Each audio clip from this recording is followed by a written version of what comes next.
Прывітанне, гэта падкаст «Куды коціцца свет», мяне завуць Дмітрый Гурневіч.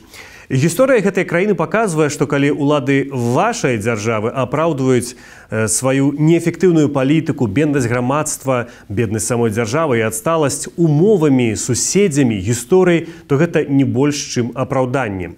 Ужо 80 год Ізраіль жыве ва ўмовах пастаяннай вайны, у вельмі неспрыяльных умовах, з вельмі часам варожымі суседзямі і практычна ў пустыні, але пры гэтым яму ўдаецца заставацца багатай і свабоднай краінай сярод краін, дзе гэта вельмі складана ажыццявіць. Як гэта ўдаецца? Пра гэта сёння ў нашым падкасце. Куды коціцца свет? А мой сённяшні госць Барыс Штэрн. Прывітанне, Барыс. Прывітанне, Дмітрий. Барыс – журналіст 9 каналу з Ізраіля, а таксама шэф блізкаўсходняга бюро RTVI, таксама ураджэнец Беларусі, які жыве з 90-х гадоў у Ізраілі. З нулявых.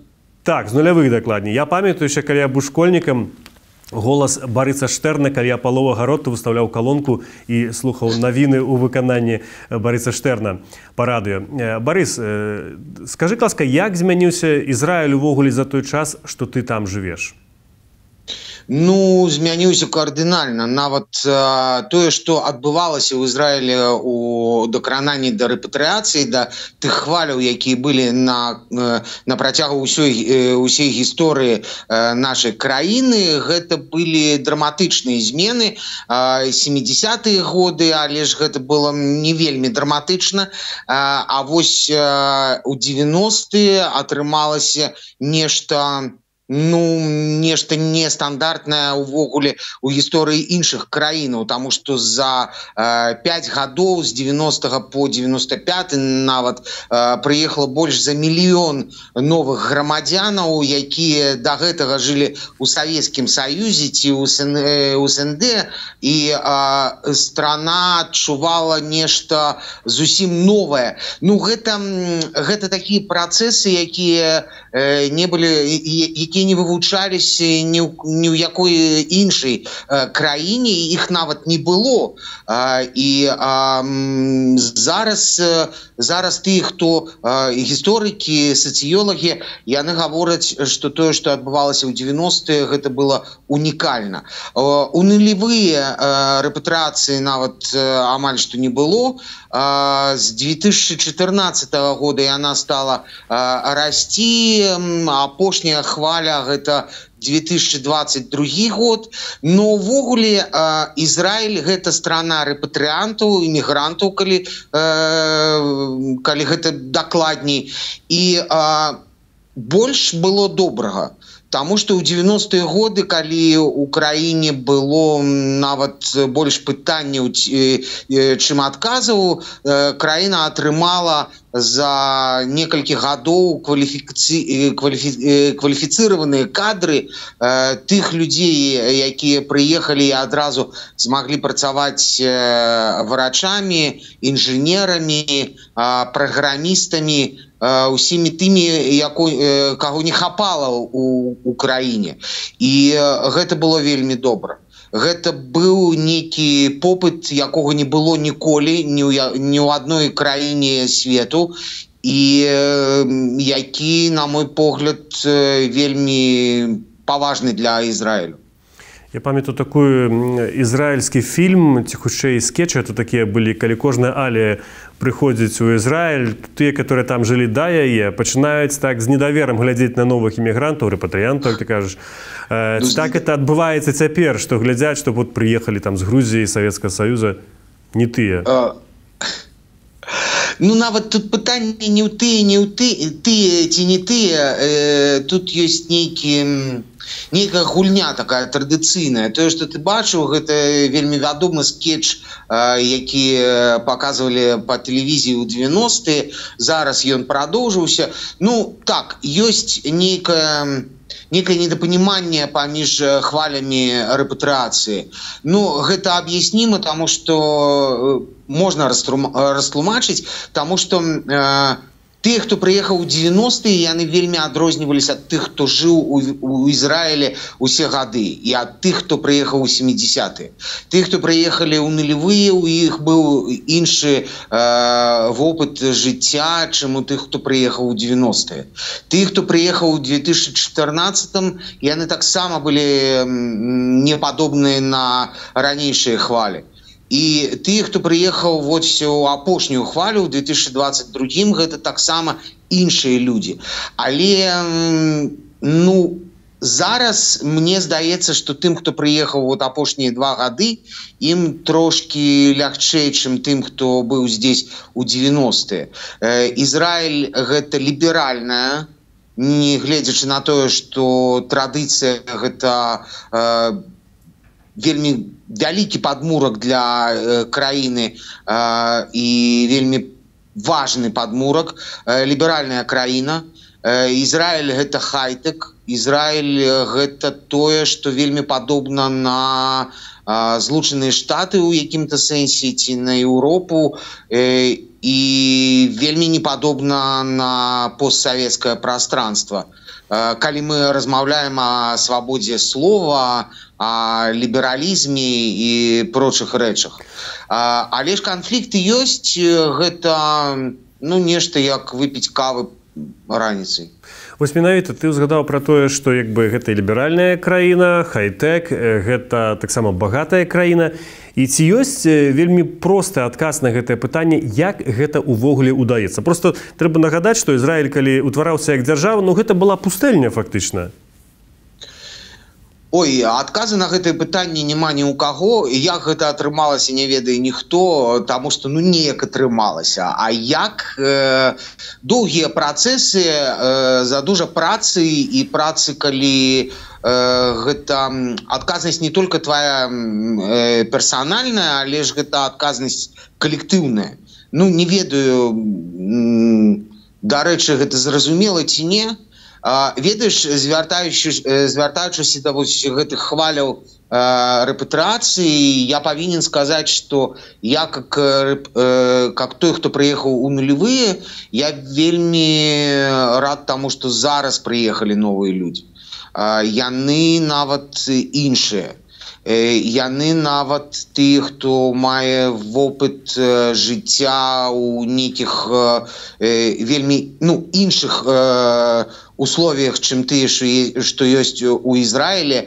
І самае галоўнае, што яны не гатовы сядзець і чакаць, калі ім усё дадуць, і яны змяняюць гэтую рэальнасць навакол сябе самі. І гэта нават, на мой погляд, адзін з адказаў на твоё пытанне, як гэта атрымалася. Калі у 48-47 годзе з'явілася государство Ізраіль, здесь, нарэшце не было нічога. Але гэта быў адзіны шлях працаваць, нешта рабіць, добра ці нядобра, гэта пытанне номер 2, але вось гэты прынцып, калі у цябе няма крамы побач, зрабі гэту краму. Калі у цябе няма працы, зрабі кампанію, дзе ты будзеш працаваць. Калі у цябе няма сяброў, выйдзі на вуліцу і пазнаёмся з кім-небудзь. І гэта, на мой погляд, вось, попытка адказа на гэтыя пытанні. Зразумела, што ніхто дакладна не ведае, як гэта атрымалася, но вось атрымалася. І нават адказ на гэтыя пытанні – гэта цуд. Цуд, які адбыўся з яўрэйскім народам пасля Другой мировой войны. Цуд, які таксама не апісаны ў гісторыі іншых народаў, і які зараз, на мой погляд, адбываецца таксама з іншымі народамі. Я маю на ўвазе і беларусаў, і украінцаў, якія зараз знаходзяцца на тым шляху, на якім мы знаходзіліся ў 40-е ды 50-е, альбо ў 30-е годы. Беларусь хоча, або прынамсі спрабавала до 20-го году вельмі інтэнсіўна развіваць IT-індустрыю. Ізраіль гэта краіна, якая дасягнула ў гэтым майстэрства і ўсіх магчымых вяршыняў, таму што калі не памыляюся, вось нават у гэтых кампаніях адзінарогах, то бок кампаніях капіталізацыі на рынку, якіх больш за $1 мільярд, іх амаль 80 з ізраільскімі каранямі. Шмат стартапаў купляюць Злучаныя Штаты, зрэшты і самі ізраільскія там шмат рэгіструюцца. То есть фактычна гэта краіна або нацыя стартапаў IT-індустрыі. Ну гэта ж не проста толькі цуд. Павінны быць нейкія намацальныя доказы, чаму гэта так развіваецца, ці дзяржава гэтаму спрыяе, ці проста выкупляюць самых нейкіх разумных людзей, якія гэта развіваюць, ці эканоміка да гэта падрыхтаваныя, падаткі нейкія спецыяльныя.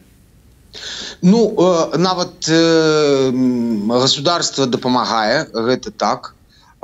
І IT-кампаніі адчуваюць сябе вельмі добра ў Ізраілі. Ну, адчувалі да вайны, зараз усё трошкі інакш, але ж таксама добра. Гэта першае. І тое, што ты называеш правіла. Першае правіла ў Ізраілі, ў IT і не толькі ў IT, гэта адсутнасць правілаў. Ёсць такое слово на іврыце хуцпа. У дакладным перакладзе гэта слово нагласць. Ну, па-расійскі гэта нагласць, не ведаю, як па-беларускі. Нагласць таксама. У беларускай мове няма такога выразу, мы не патрабуем. Я жартую, конечно, ёсць. Ну, гэта, як бы это можна было сказаць, ну, мы разумеем гэта слово з расейскай мовы, але калі нагласць гэта нахабства. Нахабства. Ну, добра, нахабства. Ведаеш, як гэта работае, як гэта працуе? Гэта працуе не так, як мы разумеем з дзяцінства, там, ты нахабны, ты наглы, ты вядзеш сябе не так, як падабаецца, як патрэбна. У Ізраілі гэта працуе інакш. Першае, калі ты разумееш нешта, ты павінен гэта рабіць. Калі ты думаеш, што той, хто стаіць у іерархіі вышэй за цябе, памыляецца, ты павінен прыйти і сказаць, што ты памыляешься. Гэта той самы выпадак, калі тая самая хуцпа, яна дазволіла ізраільцянам не замыкацца на ўзроўні вось гэтых правілаў, якія існуюць у іншых краінах. То есть, калі айтишны інжынер или праграміст, знаходзіцца ў нейкай групоўкі, якая распрацоўвае нейкі прадукт, і ён зразумеў, што ведаеш, мне трошки складана размаўляць, тому што у меня 3 мовы зараз у галаве: руская, іврыт і беларуская. І я нават не ведаю нейкія словы. Кажы так, як табе зручна. Ну і калі дырэктар, управляючы твоей групоўкі ведае, што ён праў, а ты ведаеш, што ты праў, ты прыходзіш да яго і кажаш, што ты праў. І гэта вот та самая хуцпа, якая не дазваляе заставацца вось на гэтым нейкім водным узроўні. То есть, калі нейкі чалавек адчувае, што ёсць магчымасць нешта зрабіць, ён не будзе думаць, што ну, нават не, ну, гэта не тыя рэчы, не тыя абставіны, не той клімат, не той час. Не, ён пойдзе і зробе. Ён пойдзе да свайго начальніка і скажа гэтаму начальніку: я ведаю як. Калі не будзе начальніка, ён пойдзе і зробіць то, што яму патрэбна. Вось гэта адзін з сакрэтаў Ізраіля і таксама сакрэтаў IT. Было задужа праектаў, якія я назіраў з нулевых, якія падаваліся фантастычнымі праектамі, якія увогуле не могуць існаваць. Калі гэта немагчыма, напрыклад, вялікі праект, стартап, які зрабіў батарэйку у мабільны тэлефон, якая папаўнялася за 10 хвілінаў. Зараз гэты стартап, гэта частка ўсіх крупных кампаній, якія займаюцца производством мобильных телефонов. Напрыклад, іншы стартап Waze. Waze, калі з'явіўся, усе думалі, што гэта таксама немагчыма. Зараз Waze, калі я не памыляюся, частка Google. Іншы стартап Movit.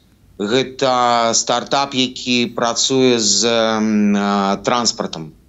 Які адслежвае, як усё працуе, распісанне і іншыя рэчы. Гэта тоже гаварылі, гэта немагчыма, гэта не будзе працаваць. Усё працуе, таму што ёсць вось гэтая самая хуцпа. І гэта толькі тое, што я ведаю, тое, што я бачу вось сваімі вачыма.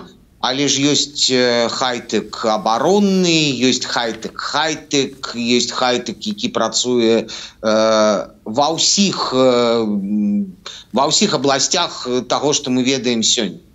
Вось, дарэчы, ты згадаў... Так, скончы думку спачатку.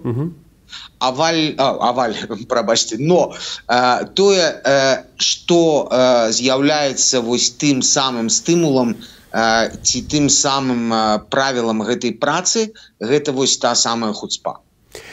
Ты, дарэчы, узгадаў пра тое, як гэта ўтвараецца ў войску вельмі часта. Сапраўды, у Ізраілі ёсць цэлыя IT-арыентаваныя брыгады ў арміі, і там людзі вучацца, і пазней, калі яны ідуць ужо ў мірнае жыццё, умоўна мірнае ў Ізраілі, яны працягваюць, менавіта робяць гэтыя стартапы. Як это ўвогуле адбываецца? Што атрымліваецца, што войска дае імпульс да гэтага ўсяго? Войска ў Ізраілі гэта нейкі інстытут, які не існуе у такім жа поглядзе ніводнай краіне. Тое, што датычыцца кіберпадраздзяленняў, гэта такое падраздзяленне 8200. Таксама ёсць такое ж падраздзяленне ў паліцыі, у іншых, у розных войсках.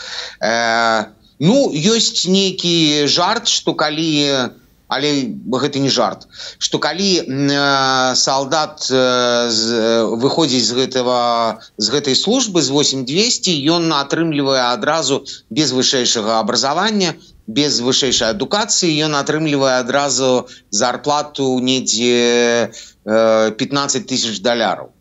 І распавядаюць, што HR буйных кампаній, ён сустракае тых салдатаў, якія ўжо зараз знаходзяцца на службе ў гэтым падраздзяленні 8200, і з імі размаўляе. Так гэта ці не ведаю. Зарплаты, гэта да, у іх вельмі высокія, а пасля дэмабілізацыі. Што происходит или як гэта адбываецца ў арміі, гэта таксама вельмі складана сказаць,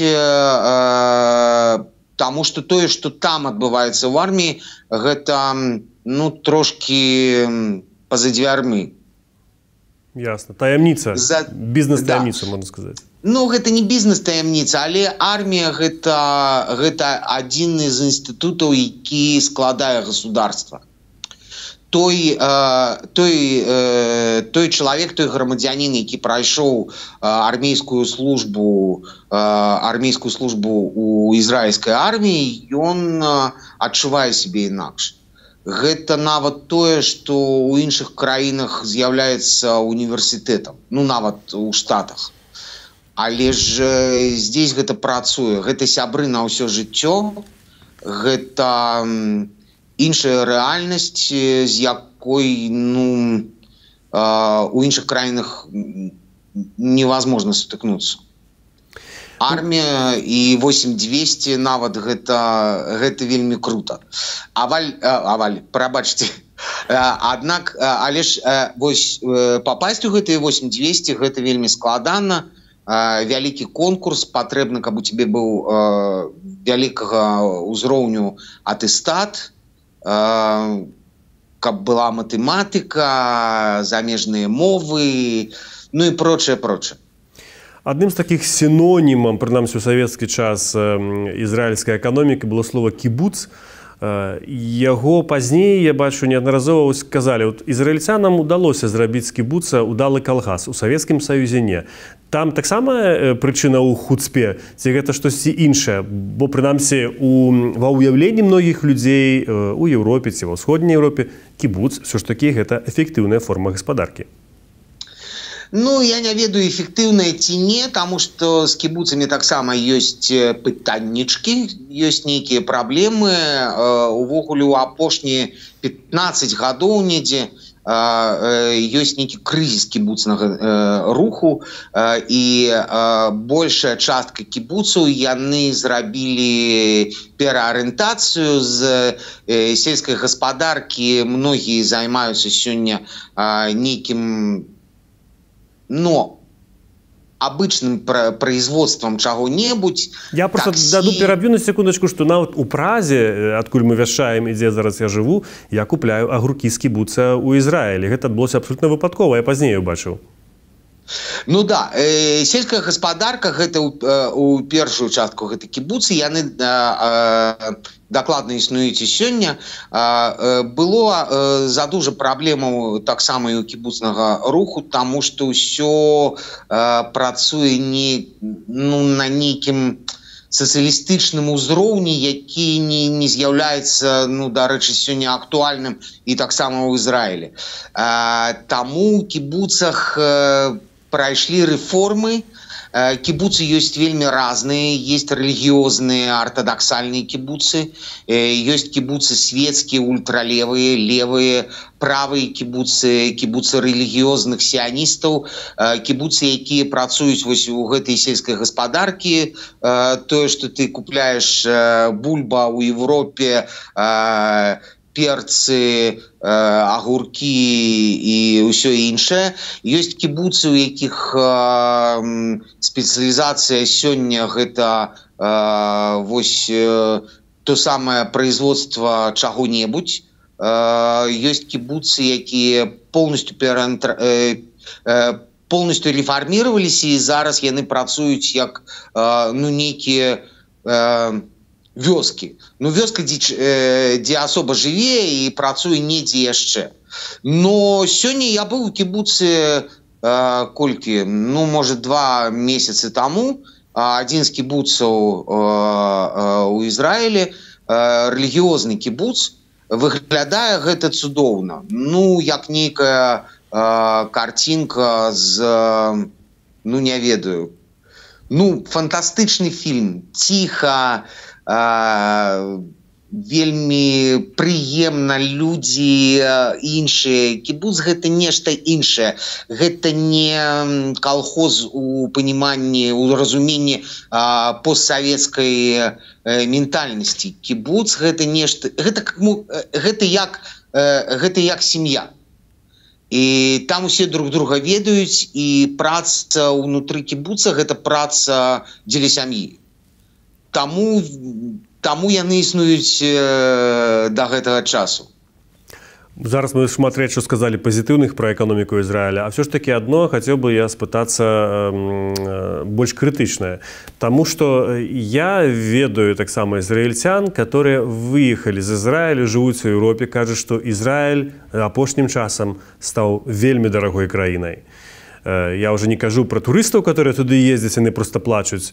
Яны называюць Тель-Авіў нашмат даражэйшым горадам, чым у Скандынавіі, которые традыцыйна лічыліся дарагімі.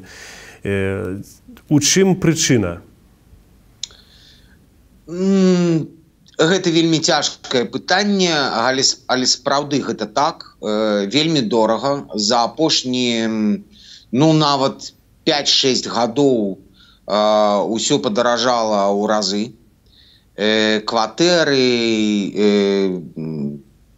аренда, цены на прадукты, на цены ў супермаркетах. І, па-першае, мы існуем у нейкім асобным свеце. Да нас далеко з Еўропы ці з Амерыкі. Адзіны шлях гэта па мору, другі шлях гэта па воздуху. То есть дастаўка вельмі каштуе вельми, ну... Дорого, так. Черт, я все-таки перейду на русский, мне очень не хотелось этого делать. Нема пытання, увогуле вельмі шыкоўная беларуская мова, але калі зручна, у нас няма ніколі пытання да этого.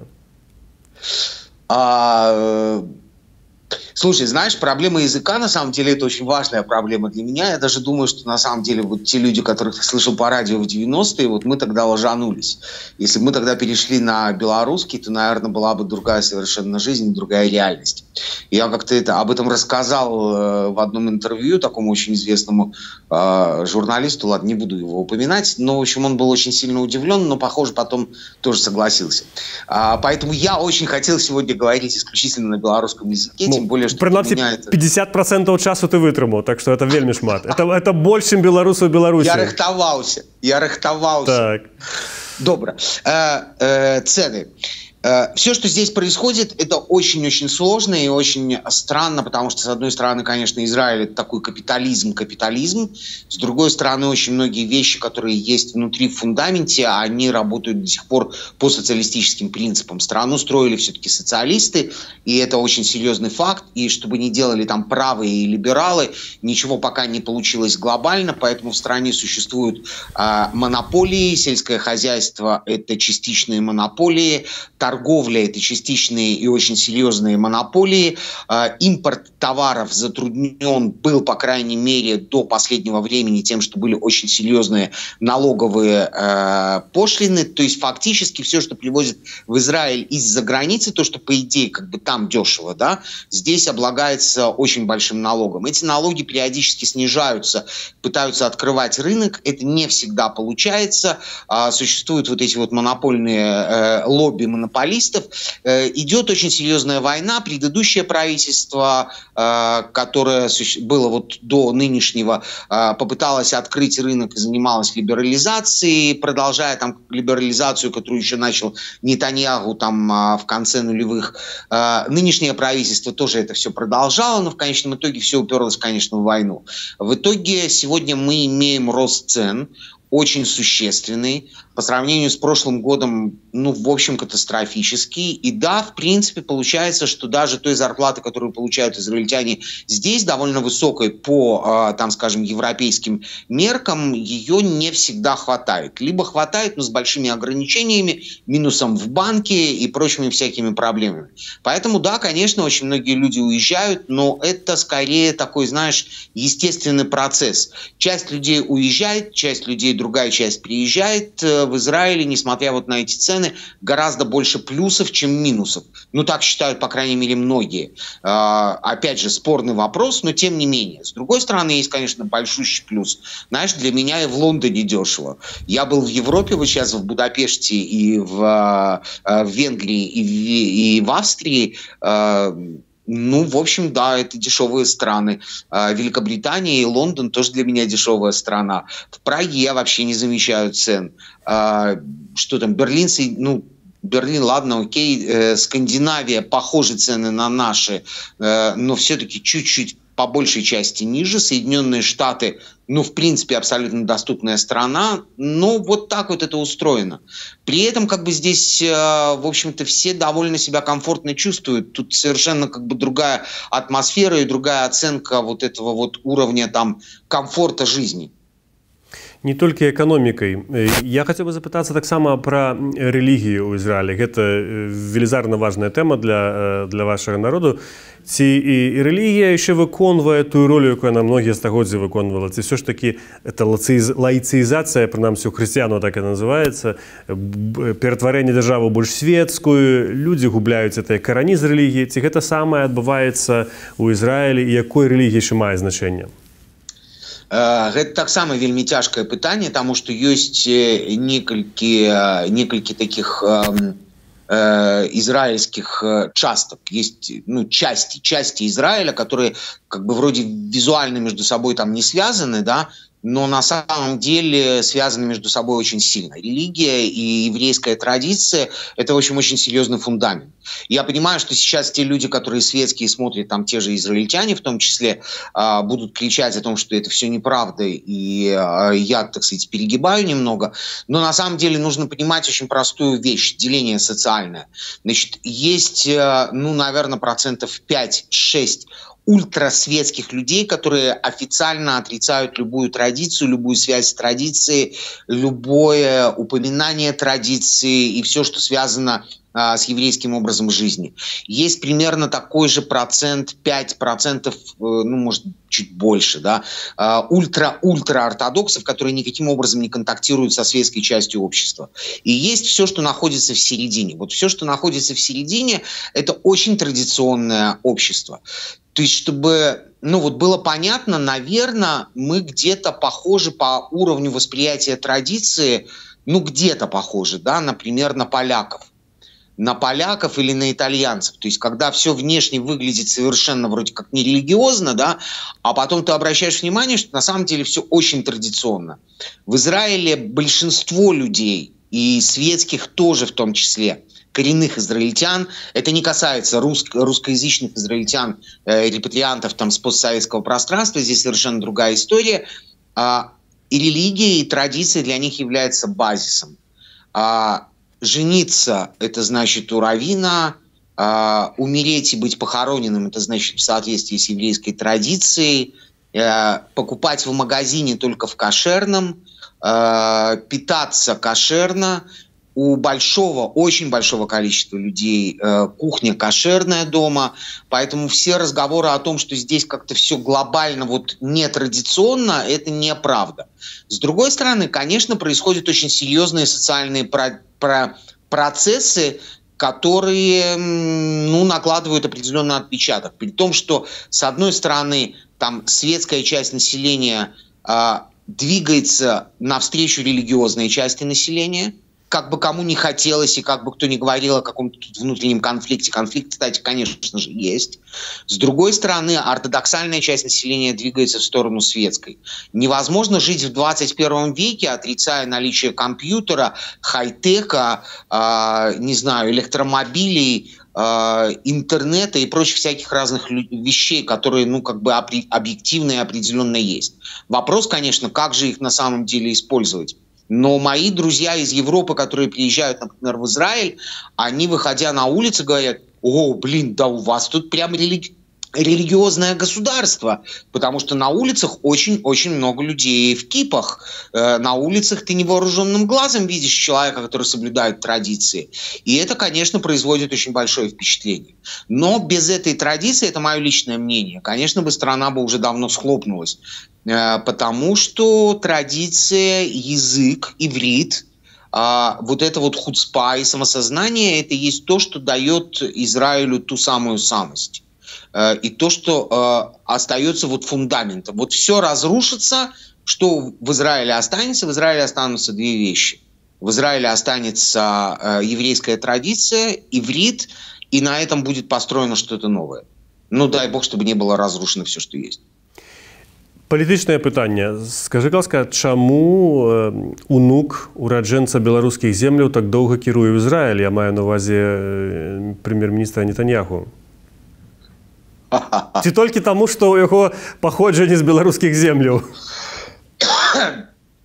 Однажды я задал такой вопрос президенту Шимону Пересу.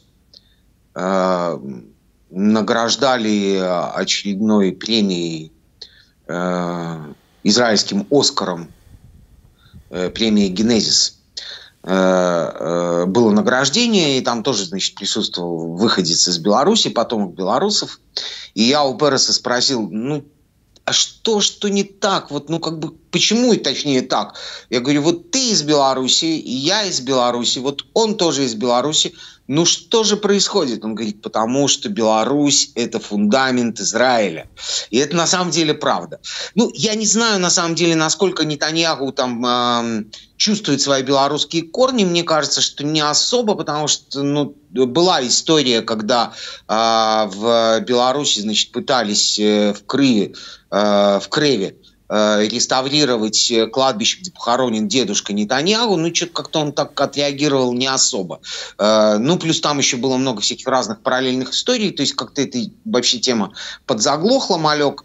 Ну, я не думаю, что белорусская история является каким-то аргументом или объяснением того, что он долго находится у власти. Ну, это всего жарт, конечно, так. Что? Это просто жарт. Просто есть так само у Беларуси один политик, который долго кирует. Не. На самом деле жарт не жарт. Слушай, это то, чего не понимают на самом деле очень многие израильтяне, и то, чего не понимают очень многие белорусы. Хотя в Беларуси, мне кажется, что с этим ситуацией, с этим пониманием намного все лучше.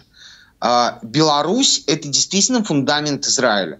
То есть все, что мы сегодня видим в Израиле, во многом это сделано белорусами, это белорусское, это именно вот то, что зародилось вот на территории Беларуси.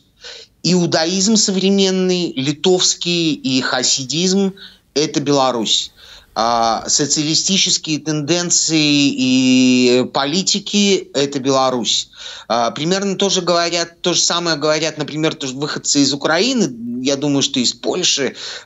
Всем здесь нашлось место, но у белорусов оно очень серьезное, оно просто глобальнейшее. Поэтому, знаешь, когда идешь по Тель-Авиву, у нас есть даже тут экскурсия «Белорусский Тель-Авив». Ты идешь по Тель-Авиву, и тебе рассказывают, вот эта улица в честь белоруса, вот эта улица в честь белоруса, вот эта улица в честь выходца из Белоруссии, и ты понимаешь, что, блин, да я приехал не из простой страны. Ладно, возвращайся к Лукашенко. Ой, простите. Нетаньяху. Возвращайся к Нетаньяху. Во-первых, не все время, с перерывами. Перерыв был один в нулевые, второй был перерыв вот 1,5 года назад. Нетаньяху был в оппозиции.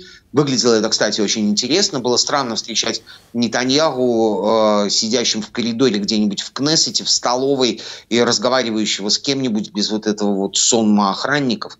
Ну, в общем, он вполне себе мог адаптироваться и в оппозиции. Очень сложный вопрос. Во-первых, потому что, несмотря на все вот эти вот либеральные истории, общество в Израиле правое и очень часто правоконсервативное. Или неоконсервативный. Нетаньяху – это человек, который провел здесь максимальное количество экономических реформ. При нем были снижены очень серьезно налоги в конце нулевых, и десятые годы прошли на взлете хай-тека, и это прекрасно все понимают. С одной стороны. С другой стороны, я, к сожалению, подозреваю, что до сих пор выбор между Нетаньяху и кем-то другим – это выбор между очень плохим и с тем, что можно смириться. Это очень странный вариант, на самом деле, и очень странно звучит, скорее всего. Но, опять же, сравнивать Нетаньяху с какими-либо людьми, которые управляют теми или иными государствами десятилетиями, на самом деле нельзя ни в коем случае. Выборы в Израиле абсолютно демократичные, прозрачные. Здесь нет вопросов голосов, здесь нет подтасовок, здесь нет нарушений в том понимании, в котором они есть на постсоветском пространстве и в части там каких-нибудь, не знаю, латиноамериканских стран. То есть люди встают с дивана, идут голосовать, их голоса учитываются, считаются, а потом уже дальше как получается. Если ты набрал большое количество голосов и смог создать коалицию, ты премьер-министр. Не смог, ты идешь в оппозицию. И, в общем-то, это простое демократическое правило. Поэтому я думаю, что на самом деле, конечно, подошел его какой-то срок. Очень многие эксперты говорят о том, что, судя по всему, это его последнее премьерство.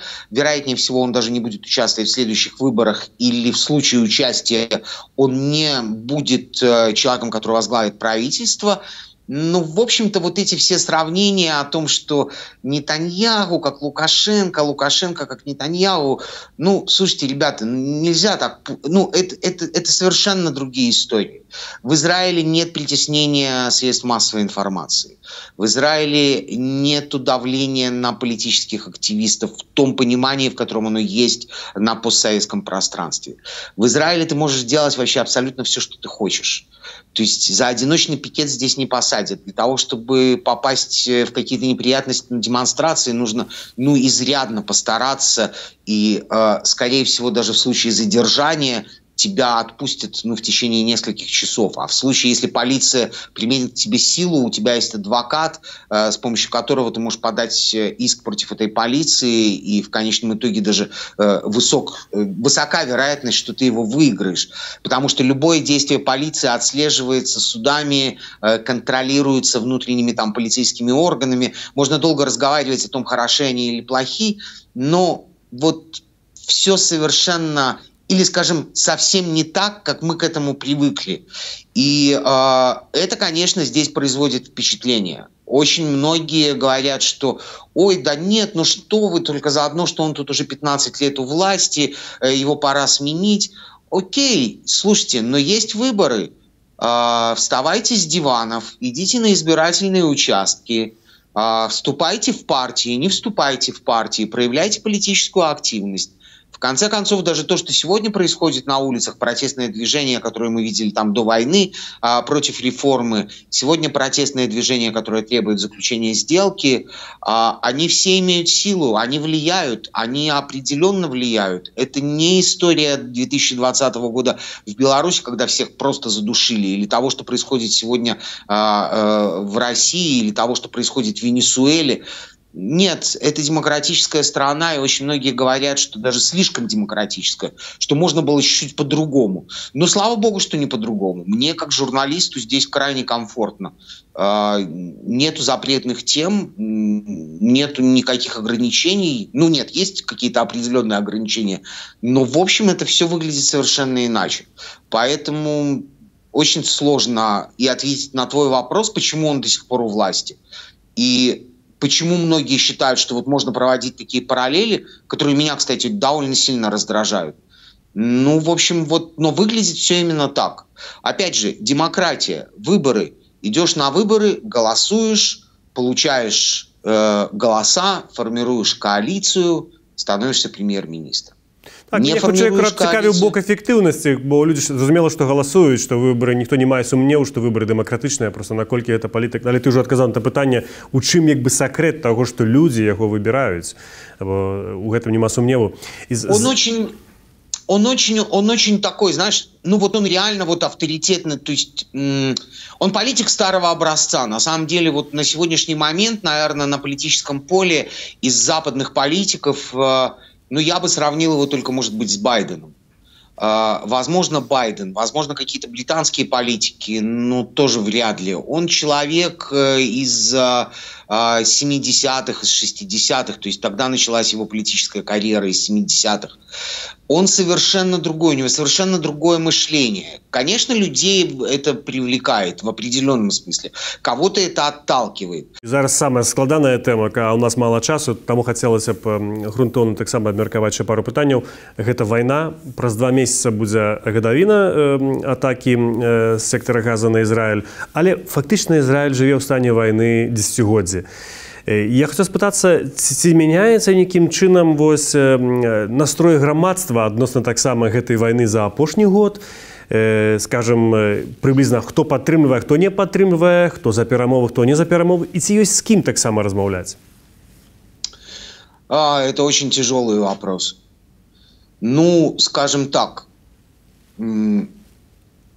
привыкнуть к войне невозможно. Все разговоры о том, что мы тут привыкли и мы чувствуем себя как рыбы в воде. Ну окей, ладно, как рыбы в воде может быть, но привычки к этому нету никакой. Ты находишься в состоянии перманентного стресса. Привыкнуть к ракетным атакам невозможно. Ракетные атаки продолжаются, ну, практически там с определенными перерывами, там, не знаю, с 2006, с 2007 года. Люди, живущие на юге, это в приграничной с сектором Газа территории. Я напомню, что в секторе Газа нет ни одного еврея, гражданина Израиля, оттуда все ушли в результате размежевания, но оттуда продолжают стрелять. это очень специфическая тоже для них история. Привыкнуть к этому невозможно вообще. То есть ты все время испытываешь вот этот вот вброс адреналина, стресс. Поэтому все разговоры о том, что десятилетия мы живем в войне и уже все давно привыкли, не, это все неправда. Вот воскресенье началось с теракта в городе Хулон.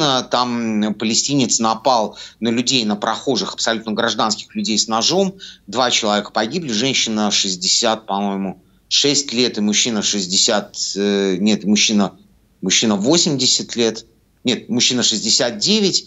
Ну, в общем, первым делом, что я сделал, это то, что я делаю вот на протяжении всех лет, что я живу в Израиле. Я позвонил и написал своим друзьям в Хулоне, которые живут, спросил, как вы там. Война, которая идет сегодня, она очень сильно отличается от того, что происходило до сих пор. Мне в 2014 году казалось, что тогда вот мы находимся на днище. Я провел всю войну в чистом поле, работая в прямом эфире. Много было разных не очень приятных приключений. Ну, в общем, и мне казалось, что это днище. На самом деле все оказалось не так. Сейчас намного все хуже. Через 2 месяца, год. В Израиле эту войну не называют операцией, называют войной. Это очень важный момент. Мы находимся в состоянии шока уже в течение вот фактически там 10 месяцев, потому что то, что произошло 7 октября, это катастрофа и трагедия не просто какого-то там национального масштаба, это то, что коснулось абсолютно каждого. У каждого, кто живет здесь, есть кто-то, кто погиб, кто-то, кто был ранен, кто-то, кто находится сейчас в плену, кто-то, кто спасся. Тех, кто спасся, например, в моем ближнем кругу, к счастью, больше, но их истории заставляют покрываться мурашками, и волосы встают дыбом, и ты понимаешь, что, в общем, ну, чудеса – это, в общем-то, реальность. Жена моего друга погибла в Ашкелоне, в его дом попала ракета. У нескольких моих довольно близких знакомых погибли дети и племянники, будущей в армии. Это все катастрофа, это все ужас, это не война, к которой мы относимся как к чему-то, что происходит не с нами. Что касается победы, то, в общем-то, глобальное желание всего израильского общества, чтобы война закончилась не просто победой, не просто возвращением заложников, или скорее возвращением заложников и победой, уничтожением Хамаса, наше желание, чтобы это закончилось, наконец, окончательно. Чтобы больше не было обстрелов, чтобы больше не было вот этой ситуации, при которой мы просыпаемся, как 7 октября мы проснулись, и мы проснулись просто в аду. Это была суббота, был последний религиозный осенний праздник Симхас Тора, и это был кошмар вообще. И вот в этом кошмаре мы продолжаем жить на протяжении вот этого вот всего времени. С кем разговаривать? Вопрос, кто готов вообще с нами разговаривать. У нас нету никакого предвзятого отношения к арабам как к таковым. История отношений Израиля, тех же Арабских Эмиратов, Объединенных Арабских Эмиратов, Бахрейна, Марокко, Египта, Иордании и еще, ну, наверное, 5-6 стран, в том числе Саудовской Аравии, с которыми пока не установлены дипломатические отношения, говорят на самом деле о том, что арабские страны, вот эта вся наша история задолбала не меньше, чем нас. И все изменения, которые происходили за последние за последние, может быть, там 6 лет, они доказывают, что возможен абсолютно другой мир. Проблема заключается только в одном. Люди, которые находятся с другой стороны, они не готовы говорить. Концепция 2 государств для 2 народов, хорошая она или плохая, в общем, это концепция государства Израиль в том или ином виде. Даже там при всех законах, которые там пару недель назад были приняты о том, что не будет государства Палестина, что Израиль выступает против, мы выступаем против того, чтобы это государство было создано террористами. А те люди, которые на нас напали 7 октября, это террористы. Это что-то, что можно сравнить только, только с нацистами. То есть с тем, что происходило вот во Второй мировой войне. И то, что происходило 7-8 числа, это примерно то же самое. 1200 человек погибших просто потому, что они евреи, граждане Израиля, то есть евреи, а арабы, бедуины погибли. Их просто поубивали, потому что у них израильский паспорт. Это невозможно объяснить, невозможно понять, невозможно относиться к этому нормально, невозможно абстрагироваться. Это то, в чем мы живем практически ежедневно, каждый из нас. То есть любой человек, которого ты встречаешь на улице, он живет вот в такой реальности. А які у Ізраїля план? Вось ти кажеш про слово перамога адносна тих людей, які живуть, наприклад, у секторі Газа. Це шмат людей, і зараз так само ми бачимо кадри жахлівыя, там разбомбленыя гарады, ім няма дзе жыць. І гэта некая патавая сітуацыя, і якое у вас палітыкі бачыць вырашэнне? Ситуация абсолютно патовая. Картинка из сектора Газа. То есть там ежедневно я работаю с Associated Press. Конечно, да, трешак. То есть от сектора Газа ничего не осталось. Или почти ничего не осталось. Нет, там есть районы, которые не бомбили. Але ситуация там усё роўна трагічная по-любому. Міністэрства аховы здароўя Газа, якое кантралюе Хамас, гаворыць про тое, што за 10 месяцаў вайны там загінула амаль 40 тысяч чалавек. Таксама лічба 90% насельніцтва, гэта амаль 2 мільёны чалавек, это людзі, которые былі вымушаны перасяліцца.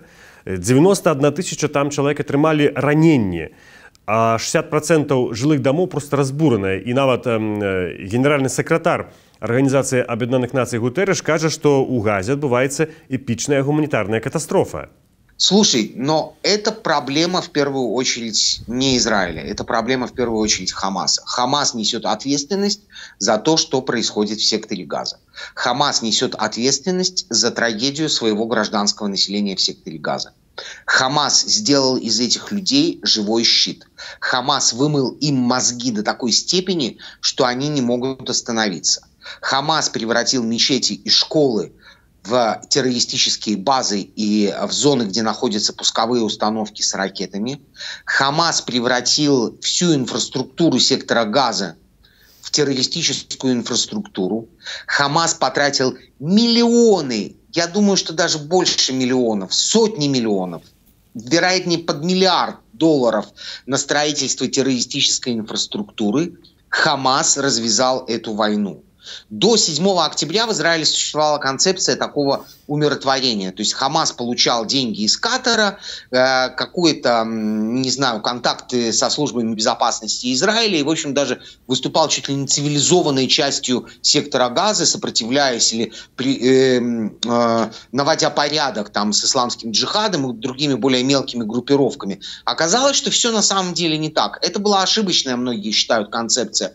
Но, черт побери, она работала. Мы, в общем, жили без войны с Хамасом с 2014 года. И каким-то образом это все работало. Хотя многие очень критиковали эту концепцию. И было понятно, что чем-то нехорошим, скорее всего, закончится. Нетаньяху и большинство израильских политиков справа и слева говорят одну очень простую вещь. Война может закончиться вот прямо сейчас, в любую секунду. Просто одной очень простой вещью. Наши заложники возвращаются. Это 120 человек, живых и мертвых. Хамас удерживает тела. Ракетные обстрелы прекращаются. Организация сдает оружие и расформировывается. А дальше можно найти миллион решений. Но на ситуацию, когда после этой войны останется у руководства вот те самые террористы, которые 7 октября насиловали, убивали. Причем, это были не точечные, теракты. Это было 3000 человек, которые проникли на территорию Израиля и в общем, и уничтожили все на своем пути. Практически все. Вот это не вариант для Израиля. Поэтому все китайские инициативы, разговоры о том, что Хамас и Фатх помирятся, и давайте мы придумаем, как это будет выглядеть потом. Нет, давайте сначала вернем заложников, прекратим войну, а потом уже будем думать, как это будет выглядеть потом. Есть Египет, есть Саудовская Аравия, которая очень беспокоится о том, что происходит в секторе Газа. Есть Европейское сообщество, ЕС, американцы, которые в течение долгих лет через агентство ПАПОР финансировали тот же самый Хамас. есть очень много структур, которые могут сюда кинуть деньги, вложить деньги и сделать из сектора Газы Объединенные Арабские Эмираты, Монако, все, что хочешь. Лас-Вегас, там отличные пляжи, кстати. Все, что хочешь, там можно сделать. Но не надо нас убивать. Мы, честно, вот совершенно под другое заточены. И я, когда каждый раз вижу, не, ну что вы, там же погибло такое количество людей, такое количество гражданского населения. Это гражданское население было превращено в живой щит террористической организацией. Организацией, которая не заинтересована ни в чем, кроме уничтожения государства Израиль. Организацией, которая несет ответственность за то, что происходит 7 октября. Это наша очень большая трагедия. І яшчэ одно пытанне, бадай апошняе. Я хацеў пытацца якраз такі пра арабаў у Ізраілі, таму што ў прынцыпе мала хто ведае, апрача людзей, которые цікавяцца, відаць, палітыкай, навінамі, што ў Ізраілі жывуць арабы, што ў іх ізраільскія пашпарты, яны ёсць у парламенце. І як вот гэта зараз паўплывала вся сітуацыя таксама на іх сітуацыю? Таму што мы бачым карцінкі з Англіі, напрыклад, з Великабрытаніі, дзе зараз нейкія пагромы, канфлікты міжнацыянальныя. Ці тое самае зараз у Израиле есть? Не-не-не, ничего такого нету. Хотя, конечно, отношения во многом, то есть, довольно сложные, но, знаешь, после того, как в октябре прошлого года стало понятно, что для Хамаса, в общем, без разницы, кого убивать, израильского араба или израильского еврея, или израильского друза, или израильского бедуина, стало, в общем, для многих, и в том числе для арабов, понятно, для израильских арабов, стало понятно, что мы все на самом деле одно и то же. И что в первую очередь мы израильтяне, а потом уже там евреи, русские, ну, не знаю, там арабы, друзы, бедуины и прочее, прочее, прочее. Отношение очень сильно изменилось. Есть очень большая прослойка израильских арабов, которые поддерживают государство. Есть большое количество израильских арабов и бедуинов, и ну, с друзами вообще отдельная история, которые служат в армии и сейчас служат в боевых частях. В общем, ну, политики, которые находятся в Кнессете, это как минимум, не знаю, по-моему, сейчас 10 депутатов от арабских партий защищают права арабского населения, которые во многом, ну, то есть проблематично выглядит. Ну да, есть определенные очень серьезные проблемы, есть менее серьезные проблемы. В прошлое правительство входила арабская партия, и это тоже факт, о котором как бы никто не хочет слышать. В Израиле нет дискриминации вот в том виде, в котором мы ее знаем там по Южноафриканской республике. Арабы не поражены в правах в том виде, в котором это было в ЮАР. Перед арабом открыты, израильским открыты все абсолютно двери. Его не принуждают к службе в армии. Служба в армии для арабов добровольная. Он получает высшее образование точно так же, как любой гражданин Израиля, и очень часто еще получает дополнительные льготы. При устройстве на работу дополнительные льготы. Вопрос, ответы на вопрос, точнее проблема, это ответ на вопрос «кто ты?».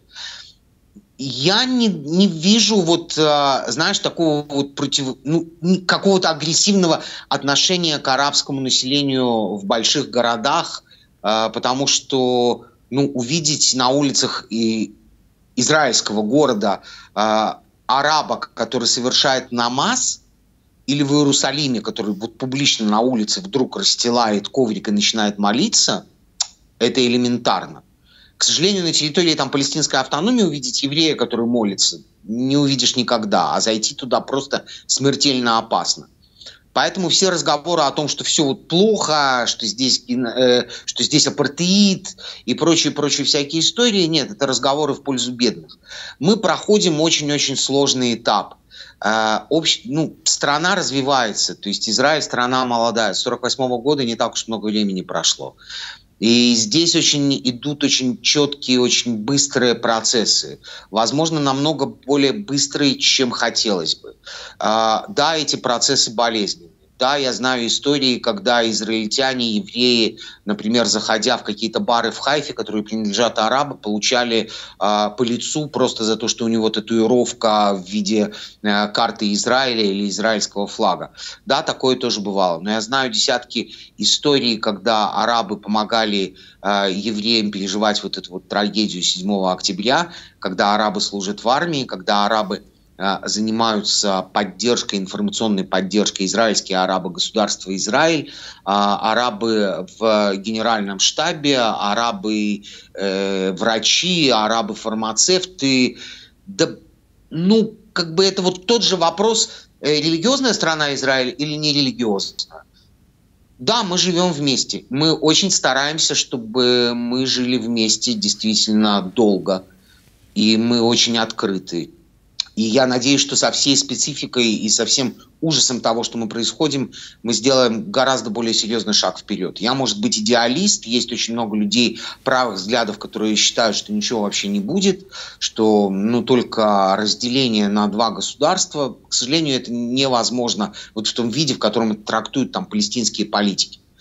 Но, в общем, когда говорят о том, что здесь все плохо, нет, здесь не все плохо. И выглядит наше плохо совершенно не так, как сегодня выглядит там в той же Великобритании. Была история в 2021 году во время очередного конфликта с исламским джихадом. Да, было очень трудно, было сложно, но частично она была решена. Остались города, где преобладает арабское население на территории Израиля, не на территории палестинской автономии, где были попытки погромов. Полиция тогда помогла решить эти вопросы, насколько это было возможно.